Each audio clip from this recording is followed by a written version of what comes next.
Ecel taş atırsan değmedi ancak.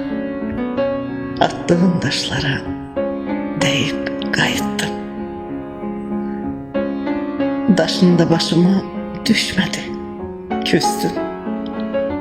Baktım bir ağız söyüp kayıttım. Giyip ayağıma çırptım yolları. Bakıp kiprik kiprik kırptım yolları. Boynumda ilgeye döndü kollarım. Lümlüt ağaçları giyip kayıttım.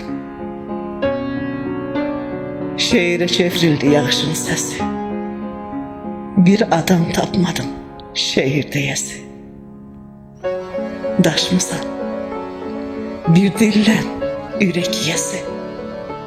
Burada biri vardı deyip kayıttım. Baktım görünmedi kuşlar içinden. Baktım görünmedi kaşlar içinden. Kapımı tapmadım taşlar içinde. Başımı taşlara değip